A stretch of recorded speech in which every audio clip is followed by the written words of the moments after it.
दामाद के कोनो इज्जत नहीं है घर में। का कहल जा आजकल के जुग जमाना में। अरे बबुआ जी रहुआ कब बनी? आई बैठी बैठी। तो बैठल नहीं तो का कर दनी? बैठी बैठी खाली बैठले से काम चली कि कुछ ले आइबे करे खियावे पियावे के। दामाद देखी तो सूख के कैसे हो गइल बनी। हाँ हाँ बैठी, हम मंगाओ तनी नाश्ता। ए बबुनी, अरे पाहुन आइल बन, तनी पानी पिए के लिए अब। पानी ले आई। पानी हम नहीं पियले कोनो घरे अपना, वही मुंह से दारू उरू मंगाई, चिकना मंगाई, मुर्गा मंगाई महाराज। अरे रहुआ खिसियात काहे बनी?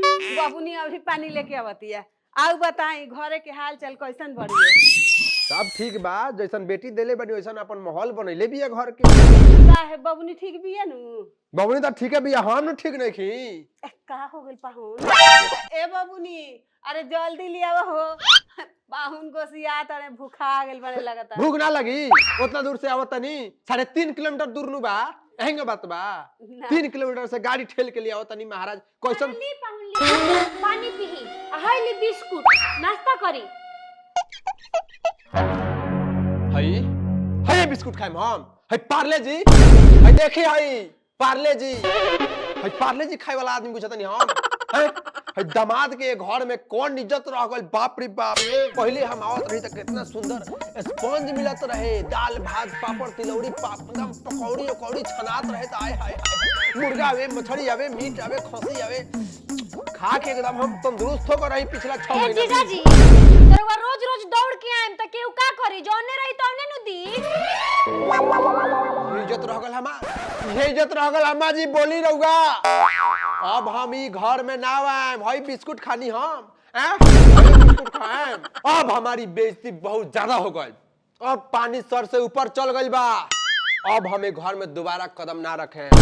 अब लूटन कहियो घर में ना आई है। दी जल्दी 500 रुपया सलामी दी, हम जाई घरे। हेलो, हाँ भैया, अच्छा ठीक बा आवो। हाँ ठीक बा। पैसा दी छोड़ी, आवे दिन जाए दिन लोग के। ए माई, भैया के फोन आई रहल। अब भैया कहले है नु कि मसाला वसाला पीस के रख, मुर्गा के मीट लेके आवत है। हाँ ठीक बा माई, हम दे तनी मसाला पीसे हैं। हाँ हाँ मसाला पीसे जा। हम बानी अब ना होई तो हमें सांझ ले रहिए जाते ना जी। रात होइए गइल बा, तब बेरा गिर गइल है। आ ओकरा बाद आवत रे भैया तो उनको से मिल ले। मी मत सोच हम लोगन के मुर्गा खाए खातिर ना। तो बात तो भाई घड़ी तो मीट मछली छोड़िए देले बनी। खाली सुख सोमार मंगर बेरा मतलब ई सब दिन खात रहत नहीं। 7 दिन खानी सप्ताह में बस, बाकी दिन तो बात हितई पहुनाई बनावल बा महाराज। मोर मजाक होत रहेला। खा पी। ए माई, भैया फोन करके कहले है नु कि मुर्गा के मीट ना मिलल। आ त सुनो न, जाए दो पीछे उती से कोहड़ा तोड़ के आ ओकरे सब्जी रोटी बना दो। अब तो कोनो तियाना तकारी नहीं खे घर में। का कोहरा के सब्जी बनी? अब तो हम 1 मिनट ना रोके, 1 मिनट के घर में कदम ना रखिए लूटन। हट, ऐसा ससुराल पर हम थूक फेंक दनी, थूक फेंक दनी। बात जीजा जी, रउआ छाने में मछली आ जाली। पहले हमर बतिये तो सुनी कि हम का कहे के चाहतनी। का कहे के चाहतनु? मुर्गा के मीट ना मिलल तो भैया खोसी के मीट लेके आवत रे। खोसी के मीट लेके आवत रे? हां तो ठीक बा, ना होई तो हम रोक जातनी। राउर मुंह देख के रोकतनी आ तोरो मुंह देख के रोकतनी। लेकिन ई मत सोचे लोगन के खोसी के देख के ना